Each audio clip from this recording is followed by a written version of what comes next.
বিসমিল্লাহির রহমানির রহিম। সম্মানিত উপস্থিতি, আসসালামু আলাইকুম। বাংলাদেশ হোমিওপ্যাথিক পরিষদ আয়োজিত কেন্দ্রীয় অনলাইন উচ্চতর প্রশিক্ষণ ক্লাসে আপনাদেরকে স্বাগতম। আজকে জানেন আমাদের আলোচনা প্যাথোলজি। আমরা আজকে একটু ভিন্ন আলোচনা করব। আমাদের হোমিওপ্যাথি, জানেন আমাদের হোমিওপ্যাথি চিকিৎসকদের কাছে অ্যালোপ্যাথি ঘুরেই ম্যাক্সিমাম টাইম এবং অনেকগুলো রিপোর্ট নিয়েই আমাদের কাছে আসে। অনেক সময় রোগীদের প্রত্যাশা থাকে যে আমরা রিপোর্ট গুলা দেখি। হ্যাঁ, তো দেখা যায় যে যদিও আমাদের এখানে খুব বেশি একটা কাজে লাগে না, কিন্তু রিপোর্ট গুলা যদি আমরা দেখে বলতে পারি যে কি সমস্যা বা কি যেটা তারা অ্যালোপ্যাথি চিকিৎসার সময় জেনেছে, হ্যাঁ, তো তখন তারা তাদের ভিতরে একটা কনফিডেন্স আসে রোগীদের ভিতরে। তো এই জন্যে আমাদের প্যাথোলজিটা জানা খুবই জরুরি। তো এখন বর্তমান সময়ে জানেন যে রোগীরাও এই যে রিপোর্ট ছাড়া, ডায়াগনস্টিক রিপোর্ট ছাড়া তারাও স্বাচ্ছন্দ্য বোধ করে না। তো আমরা যদি যে হোমিওপ্যাথ, আমরা যদি এই রিপোর্ট গুলা ভালোভাবে পড়তে পারি, এই আইডিয়া আমাদের থাকে, তাহলে সুবিধা হয় আমাদের জন্য এবং রোগীরাও স্যাটিসফাইড হয়। তো আজকে আমাদের এমনই একটা আলোচনা, আমাদের প্যাথোলজি রক্ত পরীক্ষার একটা প্রাথমিক জ্ঞান আপনারা আশা করি পাবেন। এবং আমাদের আলোচক আজকে জানেন যে ডাক্তার অজয় কুমার দাস, এমডি হোমিও, আহ, কলকাতার দাদা, আমাদের বাংলাদেশ হোমিওপ্যাথিক পরিষদের একজন উপদেষ্টা। উনি শুরু থেকেই আমাদের সঙ্গে আছেন। আমরা যে উচ্চতর প্রশিক্ষণ ক্লাস শুরু করেছি সেখান থেকে উনি আছেন।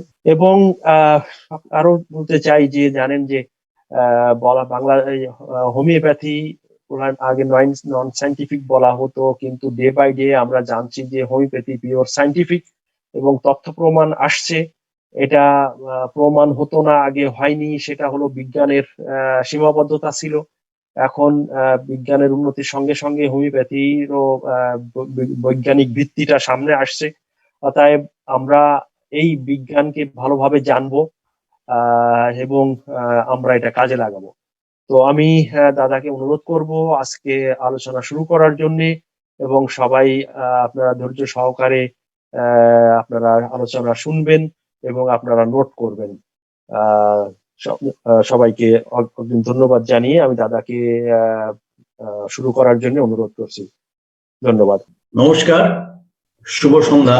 আমি সর্বপ্রথমেই বাংলাদেশ হোমিওপ্যাথিক পরিষদকে আমার আন্তরিক কৃতজ্ঞতা ও ধন্যবাদ জানাই যে আমাকে আজকের এই অনুষ্ঠানে আপনারা স্বাগত জানিয়েছেন, আমাকে একখানা ছোট ক্লাস করার জন্য, কিছু আমার নলেজ শেয়ার করার জন্য। আমি কিন্তু আপনাদের কিছু শেখাতে আসিনি, আমার সেই বিদ্যা বা সেই ক্ষমতা আমার নেই, সেই যোগ্যতা আমার নেই। আমার যেটুকু নলেজ আছে আমি আপনাদের মধ্যে কিছুটা শেয়ার করব আজকের এখানে। সবার প্রথমে আমি আমার বড় ভাই, আমার দাদা আলাউদ্দিন সাহেবকে আমার সশ্রদ্ধ প্রণাম জানাই।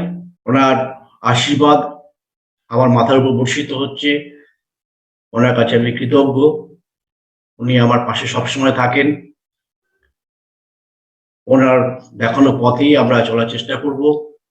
উনিও যেমন হ্যানিম্যানকে ফলো করছেন, হোমিওপ্যাথিকে এগিয়ে নেওয়ার জন্য অর্গানাল অফ মেডিসিনকে সাথে নিয়ে এগিয়ে চলেছেন, আমরাও সেটা এগিয়ে নিয়ে চলার চেষ্টা করব। এবং সাথে সাথে একজন ডাক্তার হিসেবে আমাদের যে নলেজগুলো রাখা দরকার, সেগুলো প্যাথোলজিক্যাল, ফিজিওলজিক্যাল যে নলেজগুলো রাখা দরকার, সেগুলো যদি আমাদের মধ্যে থাকে তাহলে আমরা সেটাকে শেয়ার করতে পারবো। আমরা বলতে পারবো যে আমরা একজন ডাক্তার, শুধু হোমিওপ্যাথ বললেই হবে না, একজন ডাক্তার।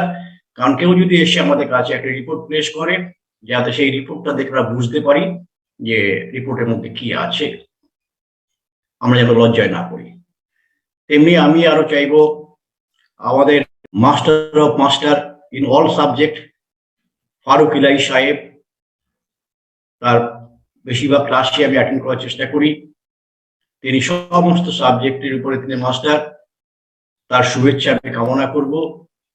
যদি কোনো জায়গায় কোনো ভুল বা মিস্টেক হয়ে থাকে তিনি আমাকে নিজ গুণে ক্ষমা করে দেবেন এবং আমাকে সাহায্য করবেন এগিয়ে নিয়ে যাওয়ার জন্য। যদিও আজকে লেখা হয়েছিল এটা প্যাথোলজি ক্লাস, কিন্তু আমি এটাকে বলি প্যাথোফিজিওলজি। শুধু প্যাথোলজি বললে একটা রিপোর্টের মধ্যে কি থাকে সেটি।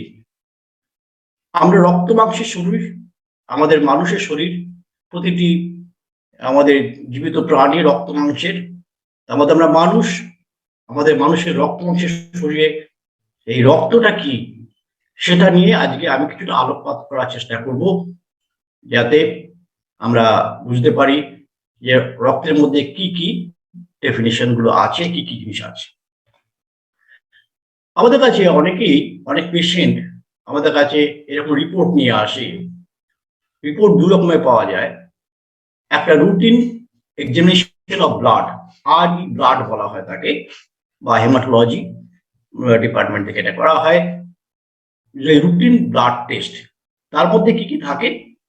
তার মধ্যে থাকে হিমোগ্লোবিনের একটা মাত্রা দেওয়া থাকে, তার মধ্যে লিউকোসাইট বা ডব্লিউবিসি, হোয়াইট ব্লাড সেলের একটা দেওয়া থাকে, একটা আরবিসি বা রেড ব্লাড সেলের একটা কাউন্ট দেওয়া থাকে, একটা প্ল্যাটলেট কাউন্ট দেওয়া থাকে, আর ডিফারেন্সিয়াল যে সমস্ত লিউকোসাইটস এর কাউন্ট আছে সেগুলো নিউট্রোফিল, লিম্ফোসাইট, মোনোসাইট, ইসনোফিল, বেসোফিল এগুলো দেওয়া থাকে। এইগুলো দেখে আমরা একটা প্রাইমারি বুঝতে পারি তার শরীরের মধ্যে কতটা পরিমাণ হিমোগ্লোবিন আছে, কতটা ডব্লিউবিসি আছে, কতটা রেড ব্লাড সেল আছে, কতটা প্ল্যাটলেটস আছে, বা এই যে ডিফারেন্সিয়াল কাউন্ট গুলো যেগুলো দেওয়া আছে, প্রত্যেকটা ডব্লিউবিসির মধ্যে কি কি কতটা ভাগ আছে সেইটা দেখে আমরা বুঝতে পারি। আমাদের পাশে এদিকে রেফারেন্স টেস্টটা থাকে, সেই দেখে আমরা বলি না ঠিক আছে নর্মাল আছে কি অ্যাবনর্মাল আছে।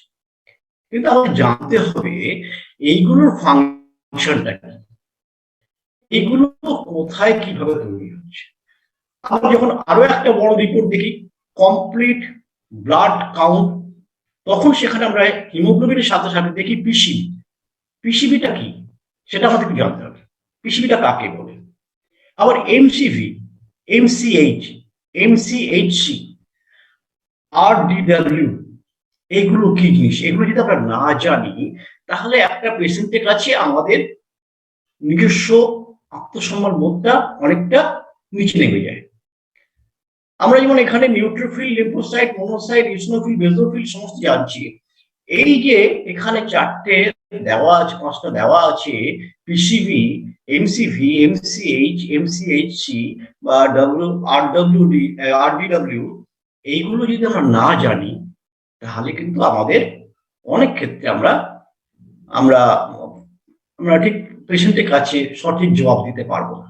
আমাদের আরো একটা থাকে একদম নিচে, যেখানে ফাইন্ডিংসে থাকে যে নর্মোক্রমিক, ম্যাক্রোসাইটিক, নর্মোক্রমিক, নর্মোসাইটিক, এইগুলো যে থাকে এইগুলো আমরা দেখে বুঝতে পারি না। বা এখানে দেওয়া আছে অ্যানিসোপায়োকিলোসাইটোসিস, এটা কি জিনিস?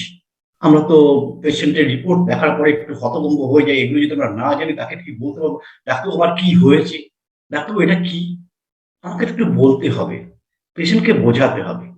তাই আমাদের এই সম্পর্কে একটু জ্ঞান রাখার প্রয়োজন বলে মনে করি। তাই আপনাদের কাছে আমার যেটুকু জানা নলেজ আছে, যেটুকু জ্ঞান আছে, আমি আপনাদের সঙ্গে শেয়ার করার চেষ্টা করি। তাহলে ব্লাড, আমাদের শরীরে রক্ত আছে, রক্তের মধ্যে কি কি আছে? রক্তের মধ্যে চার রকমের জিনিস আছে। রেড ব্লাড সেল বা যেটাকে আমরা আরবিসি বলছি, তাকে বলা হয় ইউরেথ্রোসাইট। সব জায়গায় আরবিসি বলে লেখা থাকে, অনেক জায়গায় ইউরেথ্রোসাইটও লেখা থাকে। তেমনি আছে হোয়াইট ব্লাড সেল বা ডব্লিউবিসি। যেমন রেড ব্লাড সেলকে বাংলায় বলা হয় লোহিত কণিকা, শ্বেত কণিকা, তেমনি এই হোয়াইট ব্লাড সেলকে বলা হয় লিউকোসাইট। তাই লিউকোসাইটের ডিফারেন্সিয়াল লিউকোসাইটস কাউন্ট বলা থাকে। ইরিথ্রোসাইটসের তেমনি ডিফারেন্সিয়াল আছে। প্ল্যাটিলেটস, প্ল্যাটিলেটসকে বলা হয় থ্রম্বোসাইটস। প্ল্যাটিলেটস, তাহলে আমাদের তিনটে কিন্তু মূল উপাদান, যে উপাদানগুলো রক্তের মধ্যে আছে সেল হিসেবে। আর কি আছে? আর আছে প্লাজমা। তাহলে আমাদের এখন দেখতে হবে এই উপাদানগুলো রক্তের মধ্যে কোথায় কিভাবে আছে। তাই আমরা আগে প্রথমেই রেড ব্লাড সেল সম্পর্কে যদি একটু আমরা ধারণা দেওয়ার চেষ্টা করি। রেড ব্লাড সেলটা কি? এটা এক ধরনের রক্তের কোষ, এক ধরনের সেল, যেটা আমাদের বোন ম্যারোর মধ্যে তৈরি হয়, এবং এই রক্তের মধ্যেই রেড ব্লাড সেলটা থাকে। এই রেড ব্লাড সেলের যে মেন প্রোটিন, যে মেন এনজাইম, সেটাকে আমরা বলি হিমোগ্লোবিন। তাহলে রেড ব্লাড সেলের মধ্যেই হিমোগ্লোবিন থাকে, এটা আমরা এখানে জানতে পেরে গেলাম। হিমোগ্লোবিন থাকে রেড ব্লাড সেলে আমরা বললাম যেটা রেড ব্লাড সেলের মধ্যে দিয়ে অক্সিজেন ক্যারি করে নিয়ে আসে। কে আনে? হিমোগ্লোবিন। তাহলে আমাদের শরীরে হিমোগ্লোবিনটা ভীষণভাবে প্রয়োজন। যে হিমোগ্লোবিন যদি না থাকে তাহলে অক্সিজেন আসবে না, অক্সিজেন লাংস থেকে আমাদের বডিতে আসবে না। আমরা সবাই জানি মানুষের বেঁচে থাকার প্রধান উপাদান হচ্ছে নিঃশ্বাস প্রশ্বাসের মাধ্যমে অক্সিজেন নেওয়া।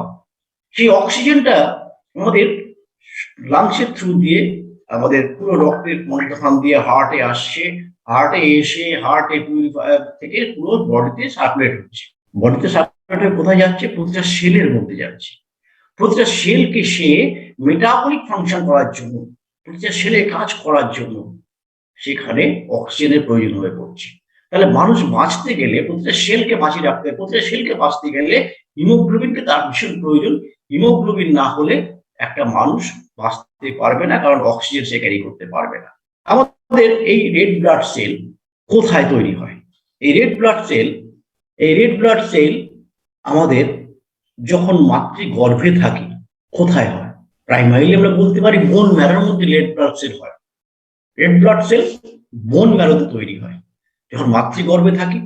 এই মায়ের জঠরের মধ্যে যখন থাকি, এইখানে তখন এই ইয়াক স্যাক বলে একটা জায়গা আছে, এইখান থেকে আমাদের রেড ব্লাড সেল তৈরি হতে শুরু করে। এই রেড ব্লাড সেল এখান থেকে তৈরি হয়ে আমাদের যে লিভার অ্যান্ড স্প্লিন আছে, সেই লিভার স্প্লিনের মধ্যে এই রেড ব্লাড সেল তখন তৈরি হয়। সেটাকে বলা হয় ইরিথ্রোপোয়েসিস। ইরিথ্রোপোয়েসিস কথাটা মানে হচ্ছে একটা red blood cell bone marrow থেকে বেরোতে গেলে 4-5টা তার ধাপ আছে, সেই ধাপগুলোকে পার হয়ে তারপরে সে রক্তের মধ্যে আসছে। যখন আমরা জন্ম নিয়ে বেরিয়ে পড়লাম, আমরা মাতৃগর্ভ থেকে যখন বেরিয়ে এলাম, তখন কোথায়? আমাদের যতগুলো লং বোন আছে, সমস্ত বোন ম্যারো থেকে আমাদের রেড ব্লাড সেল তৈরি হয়। এই সমস্ত বোন ম্যারো থেকে রেড ব্লাড সেল তৈরি হয় কত বছর বয়স পর্যন্ত? 20 বছর বয়স পর্যন্ত।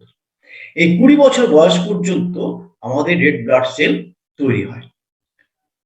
যত রকম আমাদের লম্বা বোনগুলো আছে, সব বোনগুলোর এই 20 বছর বয়স পর্যন্ত রেড ম্যারো থাকে। এটাকে বলা হয় রেড ম্যারো। বোন ম্যারোর মধ্যে রেড ম্যারো থাকে। সেই রেড ম্যারো যত লম্বা বোন আছে, সমস্ত লম্বা বোনগুলোর মধ্যে থেকেই আমাদের রেড ব্লাড সেল তৈরি হয়। 20 বছর বয়সের পরে আমাদের এই লং বোনগুলো ইয়েলো বোন ম্যারোতে ট্রান্সফার হয়ে যায়। যখন ইয়েলো বোন ম্যারোতে চলে যায়, তখন সেখানে সমস্ত লম্বা বোনগুলোর মধ্যে কিন্তু আমাদের আর রেড ব্লাড সেল তৈরি হয় না। সে কিছু বোন আছে যেগুলো ইয়েলো বোন ম্যারোতে কনভার্ট হয়ে যায়, এক্সেপ্ট ট্রাঙ্ক বোন। বুকের যে সমস্ত হাড়গুলো আছে, আমাদের হিউমারাস, আমাদের হাতে যে বোনটা আছে, আমাদের ফিমার, আমাদের ভার্টিব্রা, রিব এবং ফ্ল্যাট বোন যা আছে, সবগুলো থেকে কন্টিনিউয়াসলি যতদিন আমরা বেঁচে থাকি আমাদের এই রেড ব্লাড সেল তৈরি হতে থাকে। তাহলে আমরা রেড ব্লাড সেল কোথায় হয় সেটা আমরা জানতে পারি। তাহলে এবার রেড ব্লাড সেল সম্পর্কে একটু জানি। এই রেড ব্লাড সেলটা কিরকম? রেড ব্লাড সেলটা এর ডায়ামিটার 7 to 8 মাইক্রন। এই 7 to 8 মাইক্রন বা এভারেজ বলি আমরা 7.5 মাইক্রন, এই হচ্ছে এর ডায়ামিটার। এটার এই যে থিকনেস আছে, এই সাইড থেকে যদি আমরা একটা সেকশন ভিউ দেখি সাইড করে, তাহলে এই যে থিকনেসটা আছে, এই থিকনেসটা হচ্ছে 2.5 মাইক্রন। রেড ব্লাড সেলে মধ্যখানটায় কিন্তু থিকনেসটা অনেক কম, সেইখানে থিকনেসটা হচ্ছে 1 মাইক্রন। এই যে রেড ব্লাড সেলটা মধ্যখানটা একটু চ্যাপ্টা মতো, এটাকে বলা হয় বাইকনকেভ। এটাকে বলা হয় বাইকনকেভ। এই বাইকনকেভ হওয়ার ফলে কি হয়, এই রেড ব্লাড সেলে যে হিমোগ্লোবিন গুলো থাকে, হিমোগ্লোবিন গুলো এই পেরিফেরিতে চারের ধারের দিকে বেশি থাকে। তার জন্য আমরা দেখতে পাচ্ছি এই সেলটা চারদিকটা পিঙ্ক কালার, আর মধ্যখানটা কিন্তু একটু হোয়াইটিশ, অতটা পিঙ্ক নেই। তার মানে রেড ব্লাড সেলগুলো কিন্তু এই একদম ধারের দিকেই ছড়িয়ে আছে। নর্মালি এইভাবেই ছড়িয়ে থাকে, মধ্যখানটায় কম থাকে। কেন কম থাকে? আমাদের শরীরের মধ্যে আমাদের যে আর্টারি আছে, ধমনীগুলো, সেগুলো গিয়ে শিরার সঙ্গে যখন মিট করছে, অক্সিজেন যখন আমাদের পুরো সেলের মধ্যখান থেকে দিয়ে আবার সে ডিঅক্সিজেটেড কার্বন ডাই অক্সাইড যে সমস্ত যুক্ত ব্লাড গুলো আছে, ডিঅক্সিজেটেড ব্লাড, সেই ডিঅক্সিজেটেড ব্লাড গুলোকে যখন ভেনের মধ্যে দিচ্ছে, তখন ক্যাপিলারি মাধ্যম দিয়ে যাচ্ছে। যখন ক্যাপিলারি মধ্যখান দিয়ে যাচ্ছে, তখন এই এইটি যদি বেন্ড হতে না পারে তাহলে কিন্তু পাস করতে পারবে না। যদি বেন্ড হতে না পারে তাহলে কিন্তু পাস করতে পারবে না। তাহলে এই পাস করতে না পারার ফলে তার যে সেল মেমব্রেন গুলো আছে সেখানে অনেক রকম ডিফেক্ট হতে পারে। যাতে সে ইজিলি পাস করতে পারে, সেই জন্য আমাদের স্রষ্টা আমাদের এই রেড ব্লাড সেলকে এমন ভাবে তৈরি করেছে যে এই হিমোগ্লোবিন গুলো এদিক থেকে ওদিক চলাফেরা করতে পারে। তাই মধ্যখানটায় আমাদের হিমোগ্লোবিনটা কম থাকে, দুদিকে বেশি থাকে, যাতে সে বেন্ড হয়ে এঁকে বেঁকে আমাদের ক্যাপিলারি মধ্যখান দিয়ে, ক্যাপিলারি তো সোজা রাস্তায় দিয়ে চলে না, তারা আঁকা পাকা হয়ে চলে। হ্যাঁ, তাই আঁকা পাকা দিয়ে যাতে বেন্ড হয়ে হয়ে সে যেতে পারে, ভাঁজ হয়ে গিয়ে সে যেতে পারে, এইভাবে সেই জন্য এই মধ্যখানটা বাইকনকেভ করে রেখেছে। এটাকে বলা হয় বাইকনকেভ। তাহলে আমরা এবার একটু আসি আমাদের এই কি করে বাইকনকেভিটিটা কিভাবে ফাংশন করে একটু জেনে নিন। এটা একটুখানি ফিজিওলজিক্যাল ব্যাপার, একটু জেনে নিন কি আছে। আমাদের অন্যান্য সেলের মতো রেড ব্লাড সেলেও এই যে মেমব্রেন আছে, সেলের যে সাইডের যে মেমব্রেন, এটাকে সেল মেমব্রেন বলি। এটাকে তোমরা হাতে আঁকা, বুঝেছেন? আমি কিন্তু কোনো জায়গা থেকে এটা হাতে আঁকা, সেই হাতে আঁকা থেকে আমি করছি। এই সেল মেমব্রেনগুলো বাইলেয়ার বলা হয়, দুটো করে বাইলেয়ার থাকে, এটাকে বলা হয় লিপিড বাইলেয়ার। আমি এর বাইরে আর কিছু আছে না, এর মধ্যে কিছু কিছু আমাদের প্রোটিন থাকে। এই বাইলেয়ারের মধ্যে কিছু কিছু প্রোটিন থাকে, এই যে প্রোটিন গুলো আছে, এই প্রোটিন গুলো থাকে, এই প্রোটিন গুলোকে বলা হয় ইন্টিগ্রাল প্রোটিন। এরা এরা এই ইন্টিগ্রাল প্রোটিনের সঙ্গে ইনসাইড অফ দ্য সেল, যে সেলের ভেতরের দিকে আবার কিছু এক্সট্রা প্রোটিন থাকে, যেগুলোকে বলা হয় স্পেকট্রিন এবং অ্যানকাইরিন। এই অ্যানকাইরিন আর স্পেকট্রিনের কাজ হচ্ছে, এই যে দেখুন একটা স্প্রিং এর মতো এইভাবে আঁকা বাঁকা হয়ে গিয়েছে। যখন কোনো আঁকা বাঁকা জায়গা দিয়ে, ক্যাপিলারি দিয়ে যখন সে পাস করবে, যখন আমাদের হাতের যে কোনো জায়গা দিয়ে বা পায়ের যে কোনো জায়গা দিয়ে যেখানে ভাঁজ আছে, যেখানে আমাদের ক্যাপিলারি গুলো মানে শিরা এবং ধমনীর মধ্যে যেখানে যুক্ত হয়েছে, সেই জায়গায় যখন পাস হতে যাবে, তখন এই স্প্রিং মতো এই জিনিসটা তখন স্কুইজ করবে, টেনে ধরবে। যখন খিচে ধরবে তখন এ বেন্ড হতে পারে। তাই জন্য এইখানে এই ধরনের প্রোটিন দেওয়া থাকে, সেই প্রোটিন গুলোকে বলা হয়, এটাকে বলা হয় স্প্রিং এর মতো, এটাকে বলা হয় স্পেকট্রিন। এবং এই যে ইন্টিগ্রাল প্রোটিন আছে, ইন্টিগ্রাল প্রোটিনের ভেতরে থাকে অ্যানকাইরিন। এদের কাজ হচ্ছে আমাদের এই রেড ব্লাড সেলকে ফ্লেক্সিবল করে যেখানে সেখানে ইজিলি সুইচ করে যাতায়াত করার কাজটা করে দিতে পারে। এইটি হচ্ছে রেড ব্লাড সেলের মধ্যে বিশেষ একটা কাজ। তাহলে এই সেই জায়গাটা দেখাচ্ছি। এবার এইখানটা দেখুন, এই যে এটা হচ্ছে আমাদের নর্মাল রেড ব্লাড সেলের মধ্যে এই স্পেকট্রিন এইভাবে আছে। আর যদি ডিফেক্টিভ হয়ে থাকে তাহলে কি হয়? যদি ডিফেক্টিভ হয় তাহলে এইখানে যেমন দেখুন, এই যে স্পেকট্রিনটা এনকাইরিনটা আছে, এই যে স্পেকট্রিনটা আছে, ডিফেক্টিভ গুলো কিন্তু এইরকম আছে, ভেঙে গেছে। এইখানে যে স্পেকট্রিমটা আছে এই স্প্রিংটা খুলে গেছে। তাহলে কি হচ্ছে, কি জন্য এটা হয়? আমাদের যে জিন মিউটেশন হয়, জিন মিউটেশন যদি প্রপারলি সিনথেসিস না হয়ে থাকে তাহলে আমাদের ডিফেক্টিভ বা ইনম্যাচিউর স্পেকট্রিন এবং অ্যানকাইরিন তৈরি হয়। যদি ডিফেক্টিভ বা ইনম্যাচিউর স্পেকট্রিন বা অ্যানকাইরিন তৈরি হয় তাহলে আমাদের ফ্লেক্সিবিলিটি থাকবে না, তাহলে আরবিসি ঠিকমতো যাতায়াত করতে পারবে না। আরবিসি যাতায়াত করতে গিয়ে তার ঘষা লাগবে তার ওয়ালের মধ্যে, এই ওয়ালের মধ্যে তার ঘষা লাগবে, এই ওয়ালের মধ্যে তার ঘষা লাগবে। ঘষা লাগলে কি হবে, সেল মেমব্রেনটা র্যাপচার হয়ে যেতে পারে। সেল মেমব্রেনের মধ্যে থেকে ইন্ট্রাসেলুলার ফ্লুইড এক্সট্রাসেলুলার ফ্লুইড বেরিয়ে যেতে পারে। আর ডিফেক্টিভ হওয়ার ফলে কি হয়, সেগুলো একটা শেপ আর বাই কনকেভ নিতে পারে না। কারণ বাই কনকেভ নেবে কখন, যখন তার স্পেকট্রিন বা এনকাইরিন ঠিক মতো কাজ করে তখনই সে তো তাকে বেন্ড করতে পারবে। সেইটি যখন থাকে না, তাকে খিচে রাখতে পারে না, তখন সেটা একটা স্পেরিক্যাল শেপ হয়ে যায়, একটা স্পেরিক্যাল শেপ হয়ে যায়। তখন আর হিমোগ্লোবিন এক জায়গায় থাকে, পুরো সেলটা মতো ছড়িয়ে যায়। যখন যে একটা রোগ তৈরি হয় সেই রোগটাকে বলা হয় হেরিডিটারি স্পেরোসাইটোসিস।